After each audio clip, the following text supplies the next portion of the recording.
All right, here we go. We're back. Let's get into the content. First thing I want to look at before I even get into the RFK nominations, looks like they have an update on SNAP benefits. I want to see what changes they've made. Let's see. Pull up that video. Didn't I already have it? Where is it? Oh, yes, here it is.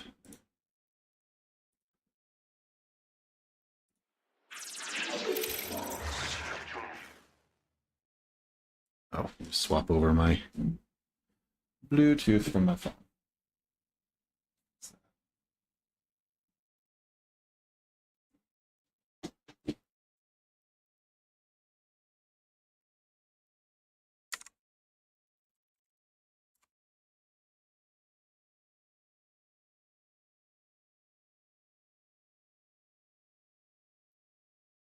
So, there it is. Hey, honey. Okay, now we should have audio here. Here. Delicious foods such as dairy, fruits, vegetables, and meats, and recommend limitations on unhealthy foods. More to come. President Trump and all my friends have know that our current health outcomes, especially for our children, are unsustainable, and that American agriculture, again, is at the heart of the solution. I am so proud to stand here today at USDA alongside Secretary Kennedy, Governor Sanders, Governor Braun, and so many other governors, Governor Cox from Utah, Governor Little from Idaho, who can't be here today, but are with us and will soon get these waivers. And also Congressman Baird, as we work to make America healthy again, especially knowing that the best is yet to come. Now I'd like to turn it over to, again, my partner in this effort, Secretary Bobby Kennedy of HHS. Thank you all. Thank you, Secretary Rollins. When I was a little boy living in this city, my uncle was president, I was 10 years old. The chronic disease rate in our country was around 3%. We spent zero on chronic disease. Today, chronic disease in our children is up to 60%. We spent... Let's test that claim. Chronic disease in children. US, I'm guessing. In the U.S., a significant number of children experience chronic diseases, with estimates suggesting that 10 to 30% of children may have a chronic health condition. The CDC defines chronic illnesses as conditions lasting a year or more that require ongoing medical attention. Okay, so not quite as high as 60%. Also, what do they mean by chronic health condition? Asthma is a chronic health condition, fibrosis, which is nasty, diabetes, which can be nasty or manageable. Obesity is a chronic health condition. I'm assuming that that's what he's trying to lean into, especially with this being a change in SNAP benefits. My understanding, at least so far from what I'm hearing, is that they want to take some of the unhealthy, more obesity-causing foods out of SNAP, make them less accessible. So I'm guessing that he's going to make a comparison here, saying that we have the highest rate of obesity, which I'm not against, by the way. I'm not trying to say that, oh, he's such a fool for trying to fight children obesity. Like, that's fine. I just want to make sure I understand what he's actually getting at. Politicians have so many layers of doublespeak that it's sometimes hard to understand. So I'm trying to peel those layers apart. And sometimes they can be critiques of what they're saying, and other times they can be supporting. So such a general term. Hello? What do you want? Hang on a second. Cat's meowing. Yes.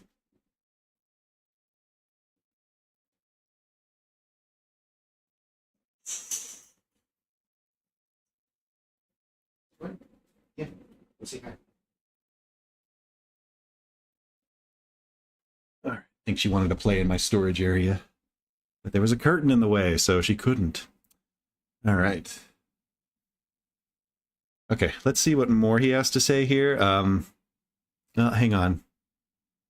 Chronic disease in children, U.S. over years. I'm guessing it's gone up in that obesity has definitely gone up. I think he's going to try to conflate that obesity's gone up, which is a chronic illness. Ergo, all chronic illnesses have gone up. We are less healthy and blah, blah, blah. when in reality, obesity has gone up. Other chronic illnesses, I'm willing to bet that they've gone down or haven't changed much per capita. And if that's the case, they're probably a lot more manageable and easier to deal with than they have been in the past. We'll see what the data says. Prevalence of youth with chronic condition functional has risen from 23 to 30% in the past 2 decades, an adjusted annual increase of 0.24 points per year. That's from Science Direct. This is, sure, give me your cookies. So this is from 99 to 18. Sought to provide an updated estimate of the current prevalence and recent trends over the past 2 decades in pediatric onset conditions among a nationally representative sample of youth to identify opportunities for prevention and intervention. Pediatric onset chronic conditions. So yeah, what do they define as a chronic condition? Secondary data analysis, representative data. Chronic conditions and functional limitations were self-reported by the participant or a qualified proxy. We employed multivariate linear probability models to estimate annual average increase. Okay. U.S. is currently seeing an unprecedented number of youth with pediatric onset conditions. It is incumbent for the U.S. health system to seek ways to treat these patients in pediatric settings and eventually matriculate them into adult care. Yeah. So this is for children 5 to 17, okay, which I suppose would be affected by SNAP food. I'm just trying to think, is this referring to children that are like pre-K through 12 or K through 12 students, just to see how it ties in with these SNAP changes that they're making. Because if they are before K through 12, then I don't know that I suppose SNAP could affect them, actually, because it's not just while they're in school, it's all through the child's life. They're eating whatever these foods are. And the argument could be made that the food is contributing to their chronic conditions and their bad health. I would think that a lot of that could also come from genetic factors as well, from the parents, which food will not help, but... Hi, honey. Can I help you with something? I can't read when you're in the screen.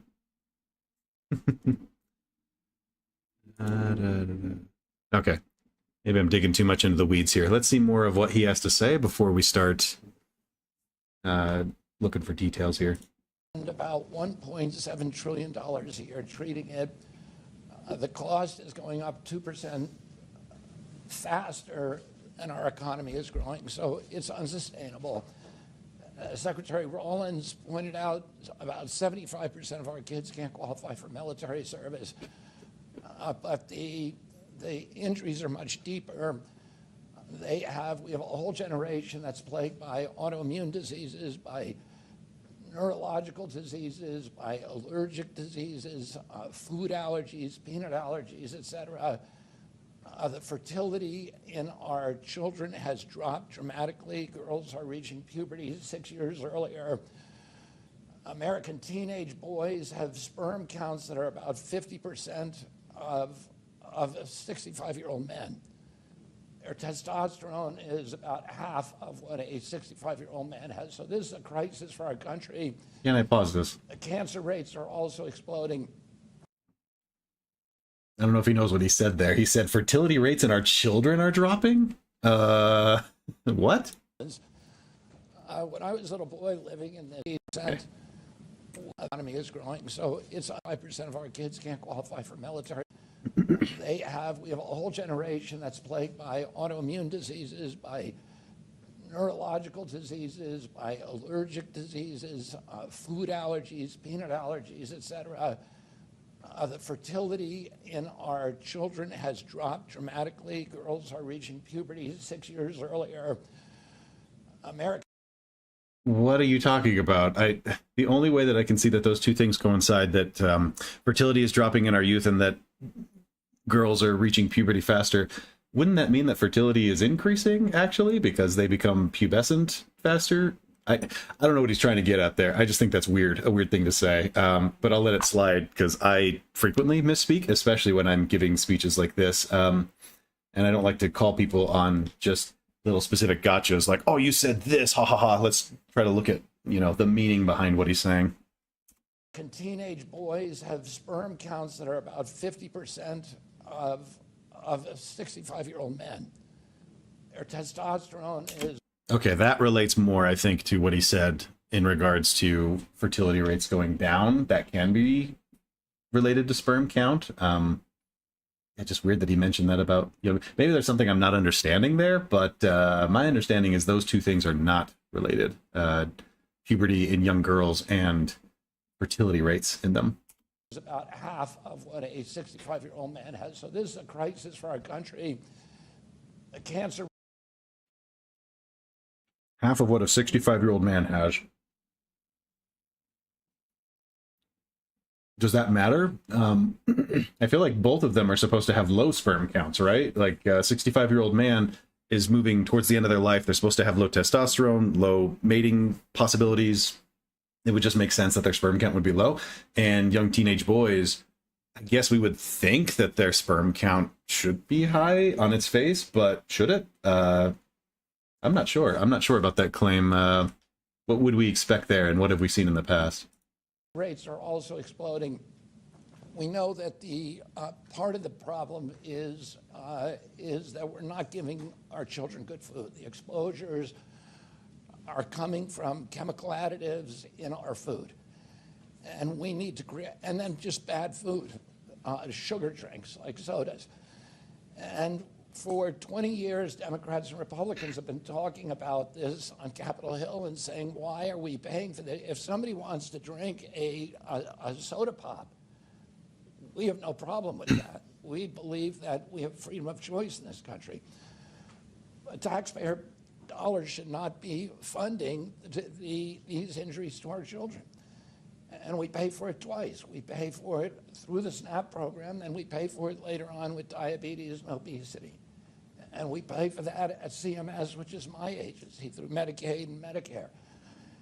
And President Trump has asked us to make America healthy again.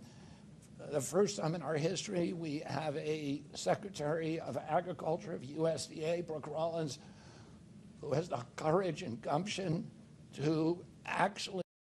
Okay, so I find this really interesting. He's trying to address obesity in the United States by cutting some of the junky, unhealthy foods out of the SNAP benefit program, which can contribute to that, sure. He hasn't really demonstrated that that's a major problem there. I think it's really important to realize that there is some truth in what he's saying. Like, yeah, if you are just going to feed your kids soda and cookies all day, every day, yeah, they're going to get diabetic and obese and have problems. Having one or two snacks occasionally is fine and healthy and absolutely okay. If anything, it's probably even more mentally healthy because they can have, they can enjoy life a little bit and have some fun. I don't understand the direct correlation there. He hasn't demonstrated it that, he has not demonstrated that SNAP benefits are being abused in such that they are like just chock fulling their kids of the worst, terrible kinds of food out there. It could be the case, but he hasn't demonstrated that. And I also just Googled real quick, how many people are on SNAP benefits? It looks like it's about 12% of the US population. So in my mind, I'm thinking, okay, there is definitely an obesity problem in the United States. How much of that is coming from SNAP benefits being overly abused with, fattening, terrible foods versus just that's an American diet. That's an American lifestyle. We like to indulge. We like to overeat. And most of us are in maybe not the most incredible of circumstances, but usually good enough that, yeah, we can buy some pretty decent food and we can buy something that's tasty and fun. And I think that's a bigger source of where the problem comes from, that we simply have that much freedom and that much economic freedom to be able to choose those things. And the food companies that create them are allowed to make them so palatable and tasty and frankly even addictive that it inevitably leads to this obesity that we're experiencing. I guess all I'm saying is that, yes, there's a problem there, but I don't see how this really solves it. And frankly, you haven't demonstrated that there's a direct connection between the two yet. Do what people have been talking about for years and years and years on both sides of the aisle. And one of the reasons this hasn't happened before is because the the lobbying headwinds, the power of these industries, of the sugar industries, and particularly sugar soda. And Secretary Rollins told me, yeah, they came to my office. And I said, what did you tell them?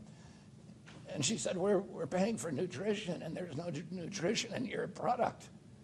And that one of the leaders of the lobbying group said, well, this program is not about nutrition. And she said, it's called the Supplemental Nutrition Assistance Program. It's about nutrition, and there's no nutrition in these products. We shouldn't be paying for them with taxpayer money. President I don't understand why he's making this leap again. There's well, first off, there's no nutrition in them. If there was no nutrition, people would just be dying straight up because of malnutrition, or rather, we wouldn't even see obesity. We'd see malnutrition, right? We'd see people with distended bellies and skin and bones, and so that's, a shocking thing to say, but I don't think it's accurate by any means. Now, if what you mean is the food is lacking in nutrition and isn't good enough, I suppose that's the case, but that doesn't really contribute to obesity. You're kind of talking about two different problems here, right? Whether something is nutritious and healthy for you versus whether it has a high caloric density and is extremely palatable. Those two things are not necessarily related, and for him to just jump from one to the other, again, don't understand the logic jump there, but it certainly sounds scary to say that, there's no nutrition in this food. It's so bad for you. There's nothing in it. Trump is not only promising to make America healthy again and acting on that promise, but also he takes very seriously his responsibility to be a steward over American finances. And this is money wasted. It's money that is poisoning people. It's poisoning a generation, the poorest kids in our country. And then we pay a high price for that in the explosion of chronic disease. I'm very grateful for your leadership and your partner. We have a very, very close, not only partnership, but also a friendship. We're working on the dietary guidelines. We're shrinking the dietary guidelines from what President Biden gave us, 453 pages, that reflect all of the industry interference and influence that drove Fruit Loops to the top of the food pyramid. And we're going to give people nutritionists, doctors, physicians, school lunch program. Maybe I missed something there, but he mentioned that we drove Fruit Loops to the top of the food pyramid, implying that the top of the food pyramid is the most important part of the food pyramid. I don't know what he's talking about there. The top does not, at least in my opinion, I don't know too much about the food pyramid. It was never a big thing for me growing up. It was kind of a cool little visual we saw when we were in elementary school. Like, okay, yeah, it's about proportion size and how much of something should be on your plate. And so if that's the case, Fruit Loops would be pretty small because it's on, it's basically sugar and maybe some grains, I guess, if you want to, parse it out. But what are you trying to say there? That things on the top of the food pyramid are implied to be the most important? I've never heard that. I don't know anywhere that the FDA or the USDA has advocated for that. And I don't know, that sounds ridiculous to me. I had a discussion with my mother the other day about the food pyramid, and she mentioned the myth of that the food pyramid, it's upside down. And I asked her, like, what do you mean? Like, what do you think that means? Like, grains on the bottom, they're supposed to be on the top? Like, well, what does that mean? That the top is most important, or is it about something else? And it was just meant to push a rhetoric. She hadn't actually thought about it and wasn't really trying to make any point other than, I don't trust foods these days, and I don't trust the government, and it should all be thrown out. And but she wasn't saying that. Instead, she was trying to convey what appeared to be a point. And in any case, I don't understand exactly what his point is here. Of the military dietary guidelines that are 4 or 5 pages written in plain English that people can understand. So we can start giving our kids good food again, and food is medicine, and we're going to start making them healthier by giving them better food and not paying for. Not according to the FDA's definition, food is not medicine. They are two distinct things that are regulated very differently. You could argue there's some overlap there, sure. Medicine basically started as food, and they're both something that you take into your body that you eat up that provides you either some nutritional value or, whether it be macro or micronutrients, whatever it might be. But at the end of the day, there's a big difference between drugs and supplements and food and how they're regulated and how they're recognized in various agencies and organizations. To say that they're the same thing is facile. The food that is making them sicker. It makes no sense. And I want to thank the governors. Brooke and I have been all over the country, to West Virginia, to Arizona, to Utah, and working with these governors. We're standing up now and petitioning to Secretary Rollins for SNAP waivers. And people have answered the call, and we're very, very happy with that. And we have two of the leaders, I think, just Governor Sanders, Huckabee Sanders, and Governor Brune, who are here today. And I wanted to thank Congressman Bear for his leadership on this issue. Two of them have made it now to the finish line. I want to thank you, Governor Sanders, for not only applying for the waiver, then doing the paperwork and jumping through all the hoops that we need to get this across the finish line. And I'm very excited about actually watching Secretary Rollins sign a waiver with Arkansas today. Thank you, sir. Well, I'll be very brief, but this is an exciting day, not just for the state of Arkansas, but frankly for the entire country. For us to be able to take action that has been talked about for so long. To Secretary Kennedy's point, both sides of the aisle have said this was a priority, yet it took Donald Trump getting elected, putting the right team in place to make it happen. If you had said even a year ago that these waivers would be getting signed so quickly, I don't think most people would believe you. But the changes that this president is empowering his team to make for the betterment of all Americans is something that is unprecedented. I love that I get to be part of this with my good friend, Secretary Brooke Rollins. We got to know each other working at the White House, and I know that this is something very personal to her. This isn't just because it falls under her purview as the secretary, but because she's a mom. And it's something that was what we initially bonded over, is surviving working in the White House as working moms. And so the same way that I know that she is thinking about her own kids, that's one of the things that motivates me to see this get done and get across the finish line, is the fact that I am a mom of 3 kids, and I want something better for our kids. And I think that's what this president and the team that he has built are delivering on for the American people. We now have a food stamp program that's $119 billion a year, and $27 billion of that program are being spent on soft drinks, candy, and unhealthy desserts. It is insane to think that in the same building that we administer the food stamp program in the state of Arkansas, where we give out these food stamps and provide what is supposed to be nutritional assistance, is the same building where we're paying for all of the chronic disease that is taking place in the state of Arkansas. Over a third of our population is either diabetic or pre-diabetic. And the fact that all of that takes place within a few feet of each other shows you just how backwards and how broken this system is. And now we have an administration that is actually doing something about it. We have in Secretary Kennedy and Secretary Rollins people who aren't just talking about making changes, but are implementing change that has been needed desperately for decades here in this country. They're taking on special interests every single day and winning in a way that no other administration would have been able or willing to do.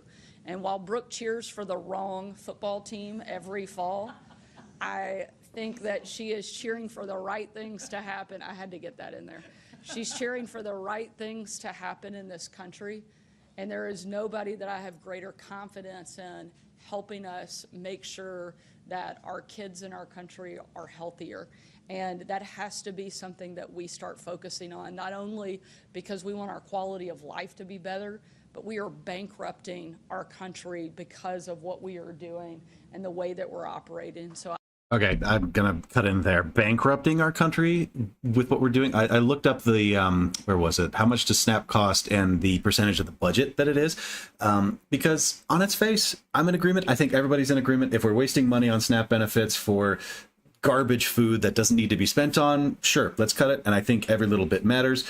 I think that if you really do care about the fiscal responsibility of the United States and the budget that we set up, we should target the biggest line items first and not go for little ones. That being said, SNAP looks like it covers about, let's see, close to $100 billion out of the federal budget, which is just a little below 2%. And to say that we are bankrupting the United States over 2% of the fiscal budget is alarmist, ridiculous. I don't understand why maybe it's just so that they can make it seem like this is a much bigger deal than it actually is and help push it through. And that being said, I also, what did she say earlier? That this, if you asked years ago before the Trump administration about getting these waivers passed so quickly, it would have been ridiculous. It wouldn't have happened. Who signs those waivers? Who approves them? Oh, well, it's the head of the USDA, which, it's Brooke Rollins. What do you know? So it has nothing to do with the administration and everything to do with who is head of the USDA. How long has Brooke been head of the USDA, by the way? Let's see here. I'm sure Wikipedia will tell me. 2025. Was she a Trump nominee at the beginning on November 2024? Donald Trump announced his intent to nominate Rollins. Okay. So it was just from the beginning of the Trump administration. So I suppose one could argue that the Biden administration would have never nominated somebody who would have approved this. And now that Trump's in, he nominated somebody. But again, leaps in logic that haven't really been demonstrated here. And I don't understand why they're able to make those jumps, why they think they're able to make those jumps. And at the end of the day here, taking a step back, I find it a little bit ridiculous that their solution to dealing with health issues in the United States and budgeting issues within the US government is to cut certain types of food out of SNAP benefits, sodas and sugary foods. And it looked like certain vegetables without, less than 50% natural juice, vegetable drinks with less than 50% natural juice, unhealthy drinks and candy, et cetera, et cetera. Like, all that's really doing is going to discourage some people on SNAP benefits from using those SNAP benefits to purchase various sodas and candies. That's it. How many of them are actually going to follow through with that? I don't know. How many of them are only able to buy food through SNAP benefits? I'm not sure. I'd have to look that up. But I have a feeling that this is going to be a very small percentage of the population and make negligible amounts of difference. So they're patting themselves on the back for something that I don't think is a big deal. I think we're going to stop listening in on this because I feel like I've gathered what I need to from this, and they're just going to spend the next 20 minutes patting themselves on the back and congratulating themselves for this same thing here. And really what I wanted to focus on today was the appointees for the vaccine committee? Let's go ahead and get into that here. Let's even swap out the... All right. Members of the CDC panel advising on U.S. vaccines. I wanted to get more information on what the CDC panel was, who these new appointees are, and how their influence might change the outlook of U.S. health, as well as disease control and vaccination in the United States. So first off, I want to see how many members are in the CDC panel.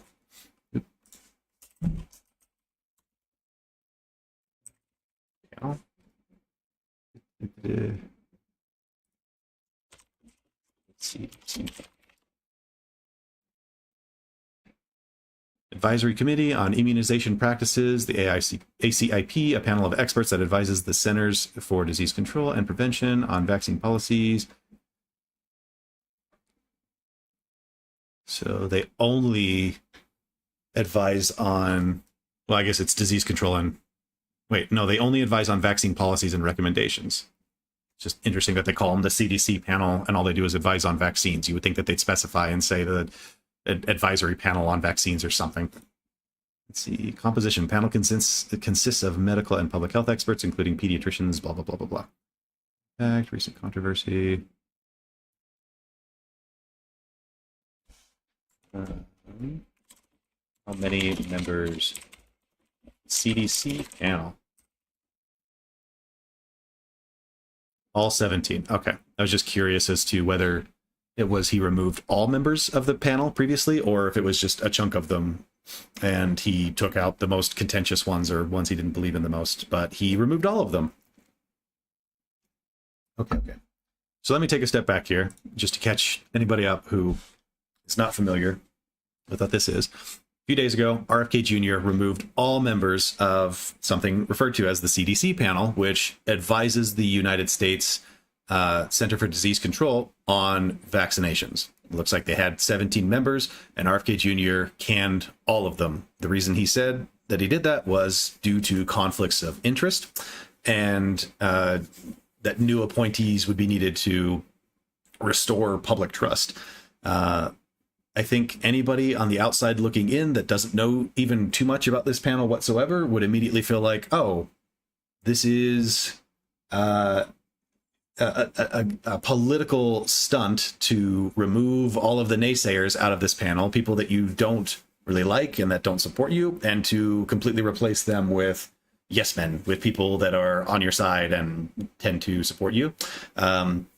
Others that maybe are a little bit more politically minded or have a distrust of the institutions and the government might think that, yes, this is what we need, and he's doing the right thing by pulling out all of these corrupt officials that have been ruining our country and making it unhealthy for the last, forever, and replacing it with people who will get the job done and actually make America healthy again. So what I wanted to do was look into these new appointees and see how true that was and what that might actually mean, because there's definitely some controversy there, and I'd like to dig into a little bit of what the facts might be. So, removed all 17 members of the advisory committee. Justified removal. Committee advises the CDC. Dr. Bruce Scott of the AMA warned this move risks increasing vaccine-preventable diseases amid declining vaccination rates, while Dr. Georges Benjamin called it a coup, harming national health. The action disrupts a trusted, transparent advisory process and raises concerns about vaccine confidence and access through Kennedy plans to reconvene the panel in 2 weeks with his own picks. So let's see. I want to start with the original 17. I don't know if I'll get much on this. He claims that there were conflicts of interest, and I think we all agree that's a bad thing, right? We should always be rooting out conflicts of interest in these committees. My understanding was that the CDC panel already had ways of eliminating conflicts of interest and corruption. Let's take a look at that. Let's see. The CDC panel here.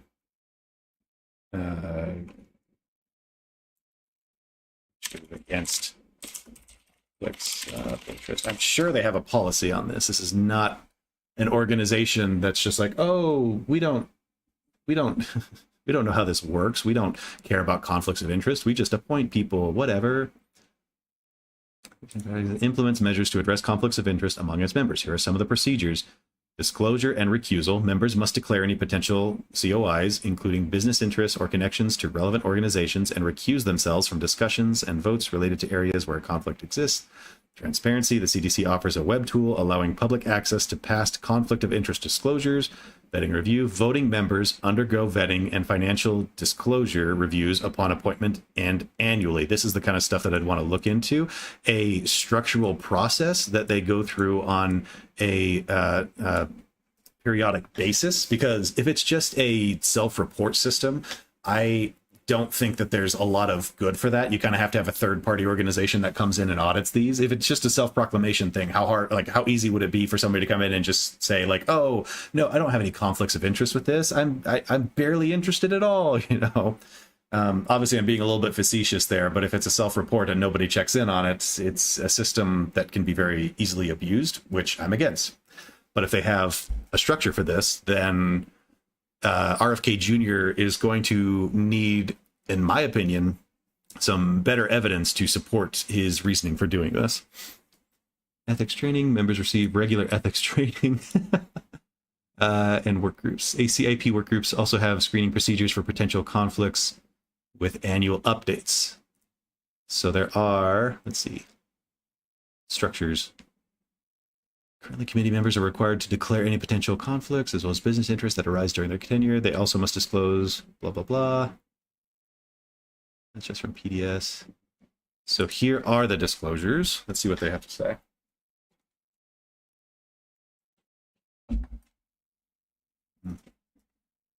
This article's for everyone, by the way. Below is a list of conflicts of interest declarations disclosed by voting members during public meetings for the Advisory Committee of Unions since 2000. ACIP members are required to declare any potential or perceived conflicts, blah, blah, blah, at every meeting. The chair calls for conflict of interest disclosures. Prior to any vote taken, members with declared interest are instructed to recuse themselves, blah, blah, blah. So that same self-reporting system. To improve transparency about member conflicts of interest, you can use the web tool below to find previous conflicts of interest. Okay. The only thing I care about here is how many of them there are. Just because if they are frequently declaring conflicts of interest, it at the very least looks like they're trying to be ethical. Versus, like, if they're never declaring conflicts of interest, then you're like, really? Really, Mike? There's no conflict of interest. But it looks like each of them have a handful of it.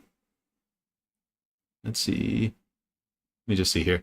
Has no conflict of interest, but disclosed she previously served as data and safety monitoring board for her Pfizer meningococcal vaccine trials and as a site PI for Pfizer pediatric. Okay. Stanford principal investigator for the Pfizer RSV and COVID vaccine trials and adult varicella. So these seem like reasonable self-reports of conflicts of interest. If they're making new vaccine recommendations for a vaccine that you helped to investigate, to run through its clinical trial processes and have some money involved in that, it would make sense that you'd want to recuse yourself from that. So these sound reasonable as well. So again, this is decent on its face, but what I really care about is the system rather than the self-report.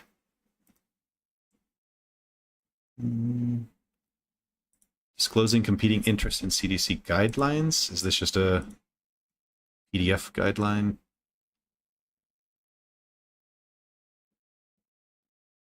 Let's see. So they have requirements. Enforced how? Federal interns to assess. Recommends the use of competing interest and confidentiality self-certification for CDC guidelines. Do not apply to members of federal advisory committees, network groups formed under FACA. So, okay, so guidance, etc. Yeah, I don't care so much about the guidance. Again, I want to know the system of vetting and review and work groups. Let's see. Vetting and financial disclosure. Well, I wish that it sourced that. ACIP work groups. Who is this?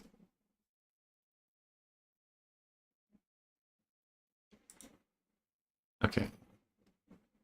ACIP uses subgroups of the committee known as work groups to review relevant published and unpublished data and develop recommendation options for presentation to the ACIP. Work groups are typically task-oriented and convene in response to specific policy needs. Each work group operates under specific terms, etc., etc. So, let's see. How does this work? Is this basically they have certain types of vaccines, and part of that is they review members of these panels to ensure that there's no conflicts of interest? Let me just do a search for conflict.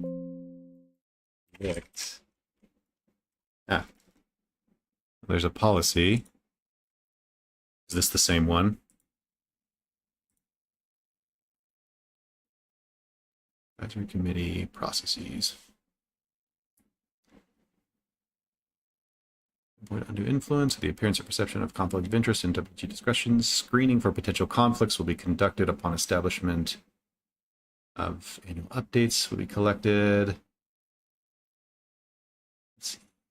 ACIP Secretariat will assist with the collection of conflict of interest disclosure. Screening of the conflict of interest declarations will be conducted by the WG lead in conjunction with the ACIP Secretariat. So they do screenings of these COIs. So issuance of waivers. Familiar with their own situations, their personal responsibilities, include the following to alert the WG lead.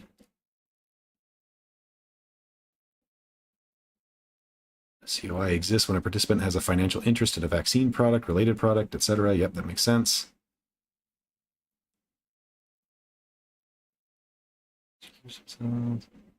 This guidance applies to vaccines or related products under the purview of each ACIP WG on which a person serves and the pharmaceutical company that manufactures the vaccines or related products under the purview of them. This guidance is not all-inclusive.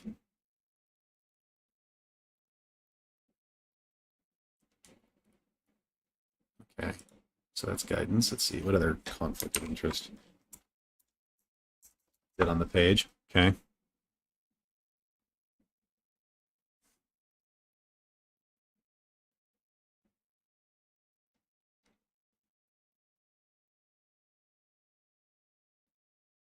Mm-hmm.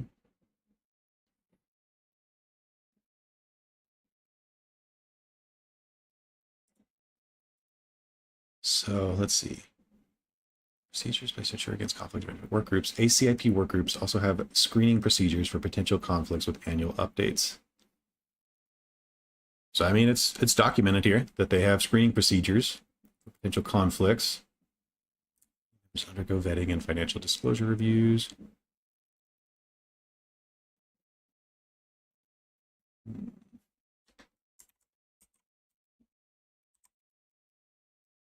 Procedure. Vetting procedures, rigorous examination, comprehensive ethics review, conflict of it. Yeah, but who does it? Designed to ensure the expertise, independence, and ethical conduct of individuals serving on its advisory panels. Yes, but again, how do they do it?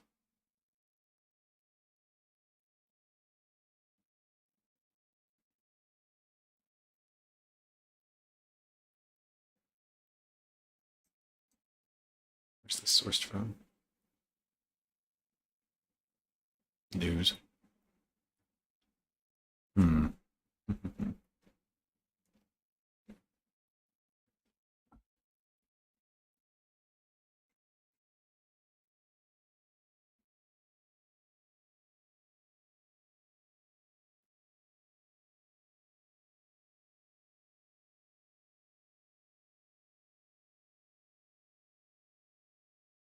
Does NBC have a source for this?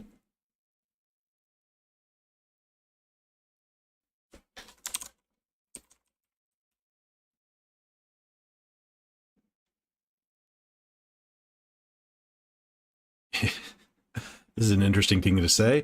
Advisory members are also required to disclose conflicts of interest, recusing themselves from voting on vaccines for which conflicts exist. Yes. It is not clear whether Kennedy has required those disclosures for the new members.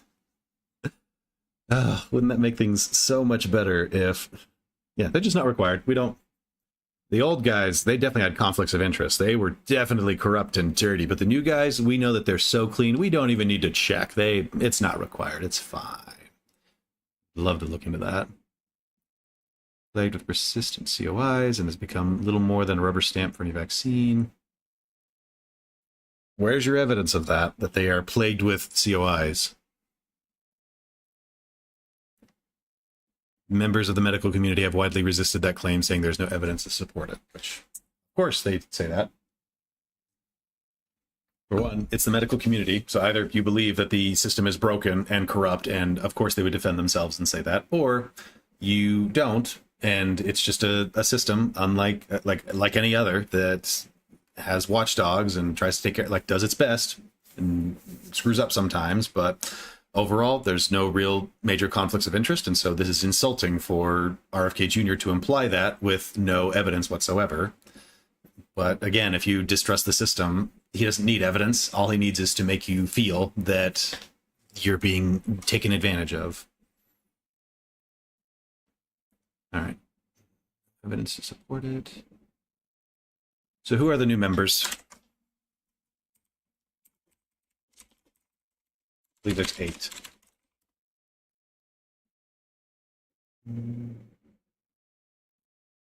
Oh, did I already have the information up here? All right. The list includes Dr. Robert Malone, an anti-vaccine activist who suggested this year, without evidence, that recent pediatric deaths from measles were due to medical error. And Vicky Pebsworth, blah, blah, blah. Okay, I want to look up Dr. Robert Malone. What's his history like? What do you say, Wikipedia?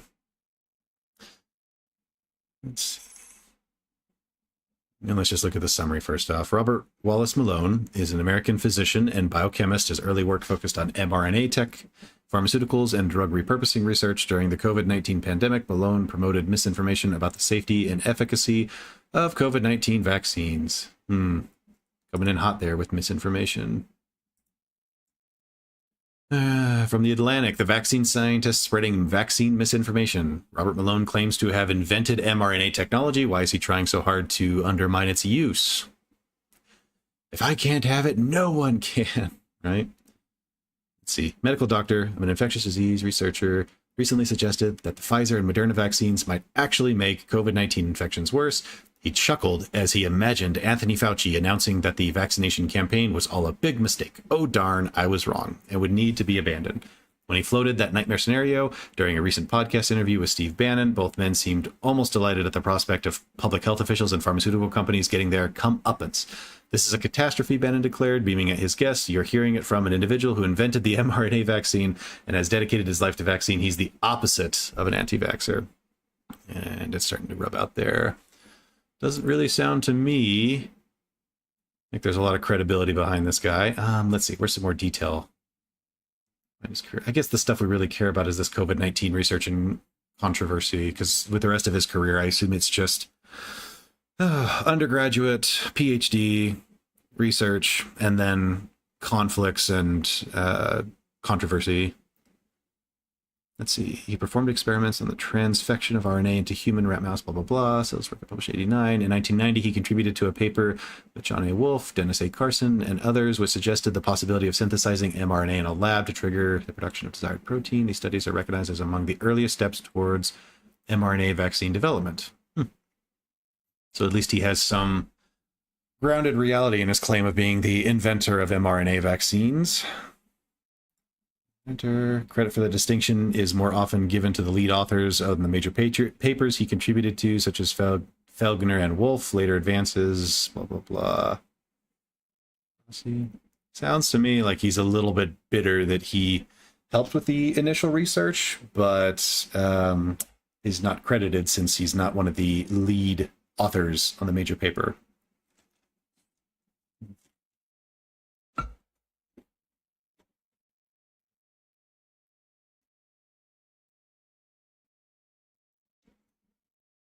Service Director of Clinical Affairs, CEO and co-founder of Etheric Pharmaceutical.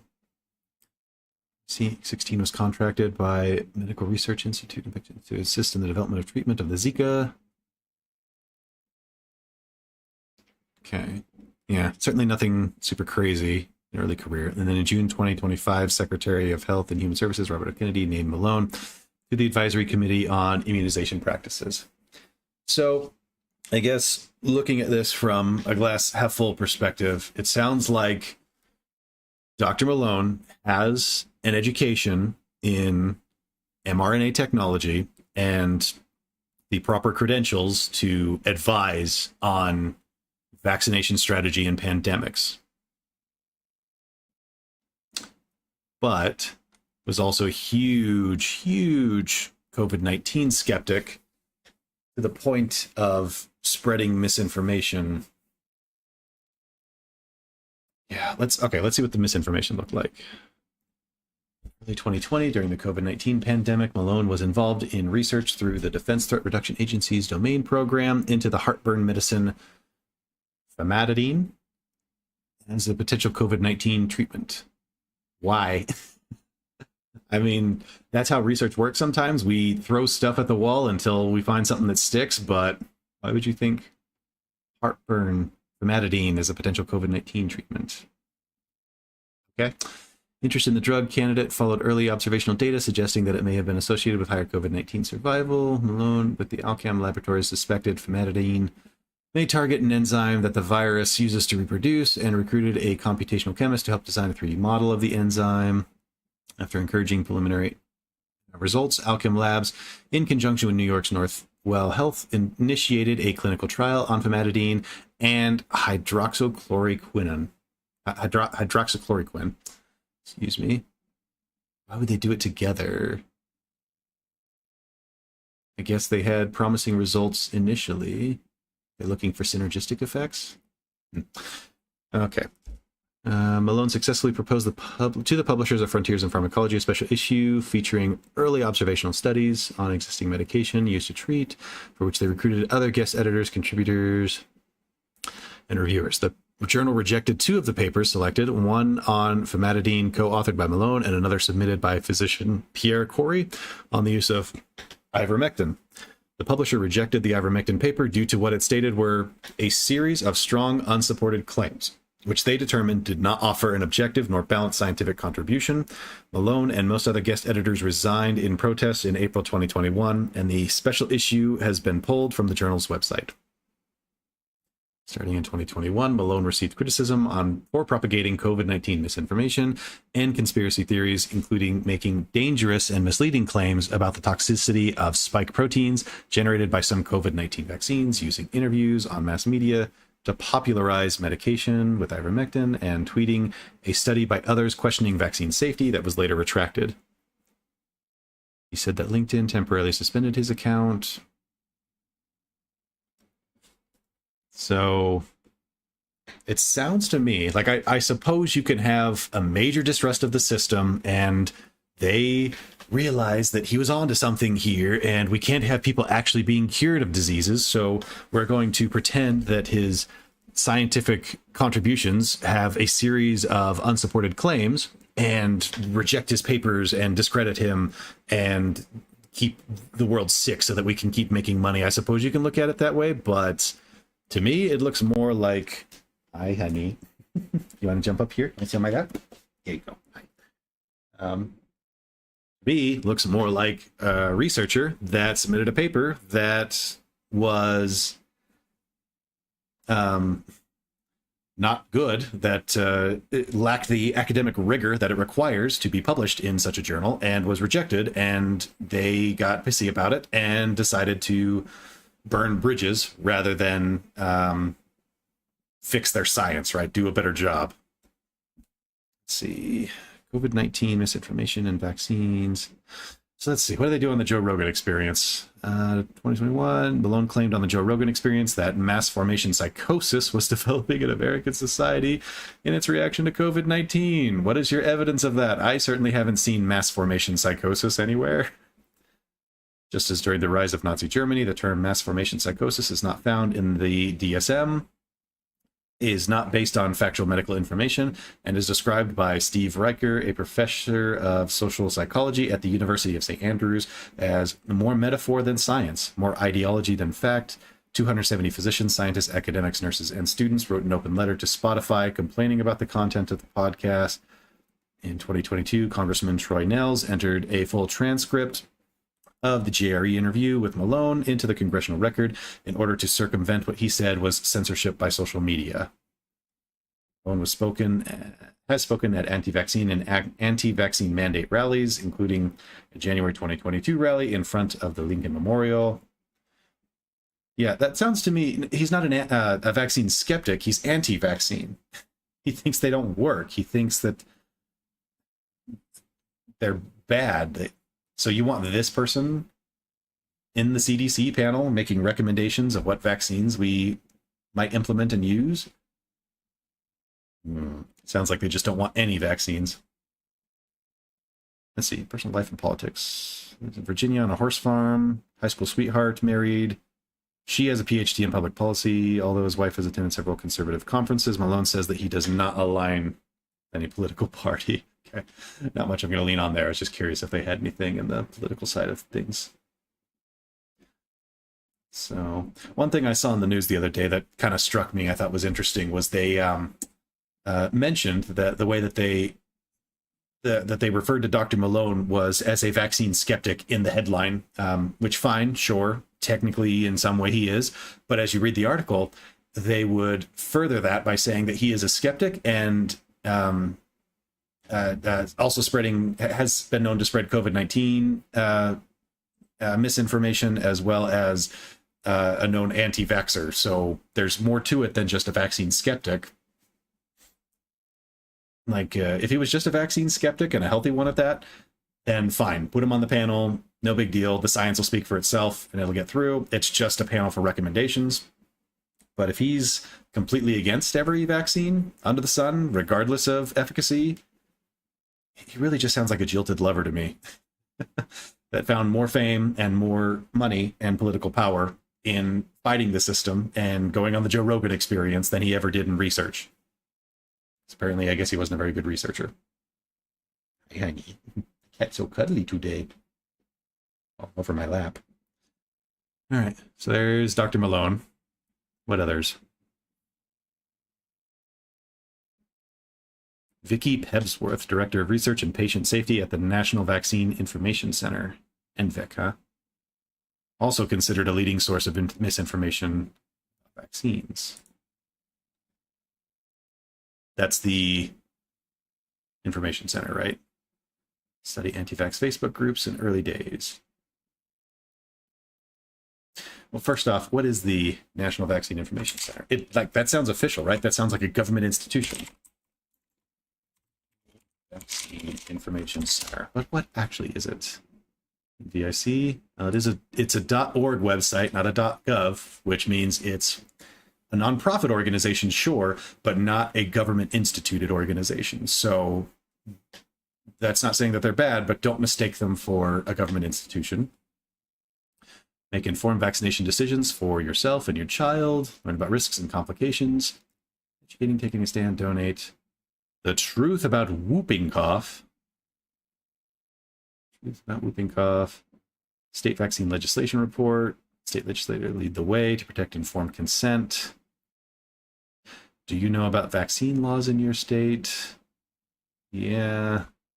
This sounds like a support group for anti-vaxxers. Don't claw my arm, that hurts. What does Wikipedia have to say about them? And under the name Dissatisfied Parents Together in 82, has been widely criticized as a leading source of fear-mongering and misinformation about vaccines, while NVIC describes itself as the oldest and largest consumer-led organization advocating for the institution of vaccine safety and informed consent, claim that vaccines cause autism, and its campaigns portray vaccination as risky, encouraging people to consider alternatives. Ay. Okay, great. So she was on, what was it?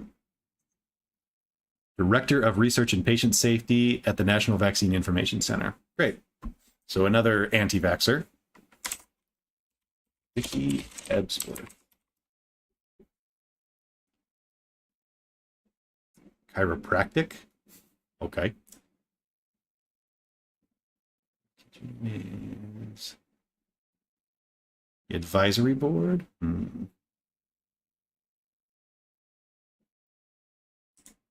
What is this? Is this no, this is .com.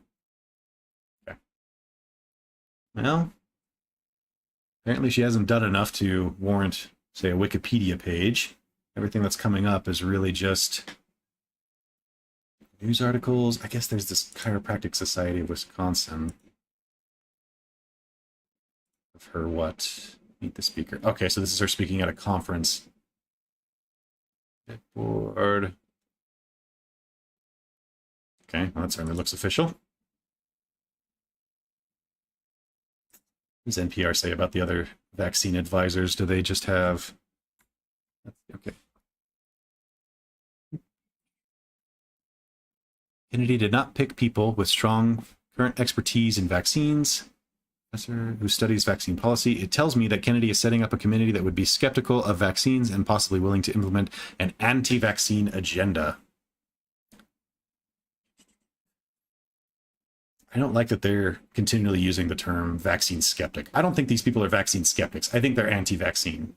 Vaccine skeptics would just be questioning the narrative and stating, hey, if vaccines are so good, we should be able to demonstrate that and prove it, which they do through clinical trials and testing. We are able to demonstrate that vaccines do work and that they cause more... Sorry, getting hair from my cat. She's rubbing on my microphone, so you might hear her. Anyways, we get more benefit than risks from vaccines.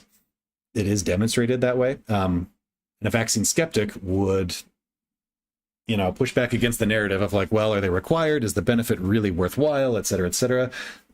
They would not be saying vaccines are garbage and don't work at all and pushing that form of the narrative, because that's simply not true, right? That's too much. That's anti-vax behavior. That's not vaccine skepticism. Hey, I can't read when you're standing in my way. I do love you. Okay. Do they name any other?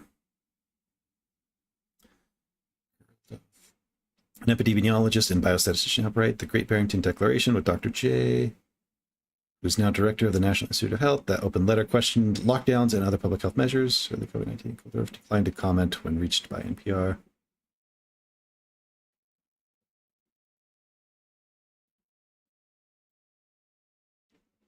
Yeah, this sounds, let me reread this, but this sounds more like vaccine skepticism to me. Kennedy's new selections have varied backgrounds, though many rose to prominence during COVID-19 when they criticized government policies on school closures and lockdowns and the mRNA vaccines. For example, Koldorf, an epidemiologist and biostatistician, helped write the Great Barrington Declaration with Dr. J. Bhattacharya, then a Stanford University professor who is now director of the National Institute of Health. That open letter questioned lockdowns and other public health measures early in the COVID-19 pandemic. Koldorf declined to comment when reached by NPR. Okay, I guess on its face, it sounds more like vaccine skepticism. I probably shouldn't say that right off. I would need to read the actual article to see what's in it, but it sounds like they are just questioning the lockdowns and the efficacy of them, which I think there is something to be said there, especially if you are a vaccine skeptic. Maybe not so much a vaccine skepticist, but the lockdowns, being skeptical of those, I think that they probably carried on a little bit too long. They were a little bit too much more than they needed to be, but I think that depends on the state as well. In my particular state, I think it was about 4 to 6 months of very light lockdowns. It was not a lockdown of like, you can't leave your home, you can't go anywhere, you can't do anything. It was a lockdown of, I remember I had an ex-girlfriend at the time. We went to the mall. We were still able to go to the mall, even though lockdown was happening. And we were able to go in. They just only allowed so many people to go into the mall and only so many people to go in the stores. You were required to wear a mask the whole time that you were there. Was it frustrating? Yes. Was it a complete lockdown? No.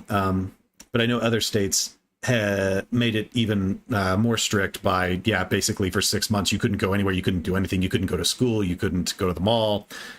Maybe you could go to the grocery store, I suppose, because you're an essential worker. But depending on the state that you lived in, they had vastly different policies on the lockdown. And I think it's worthwhile to debate that and talk about whether those policies were worthwhile or not. But overall, the COVID-19 vaccine did work. It did help. It did save lives.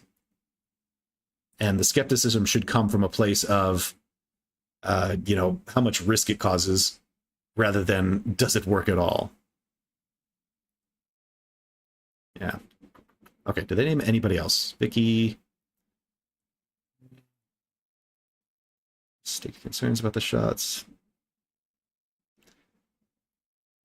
Seems like those two must be the only people of any real public acclaim. Everybody else is a nobody.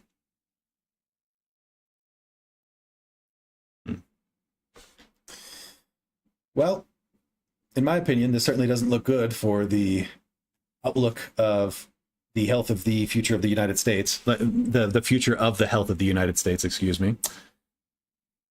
To me, it looks like a politician came in and gutted an advisory panel with specious accusations of conflicts of interest that are pretty baseless, at least has not demonstrated anywhere that I've been able to see what those conflicts of interest are.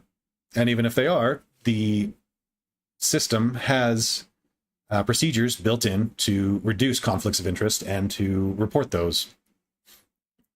So it looks to me like a politician came in, gutted these people, and replaced them with others who more closely support his agenda. We don't know much about 6 of the 8, but 2 of them are known anti-vaxxers and have also been caught spreading misinformation multiple times in the past. I'm definitely one for not, crucifying people over every small little mistake. I believe we are human. We do make mistakes.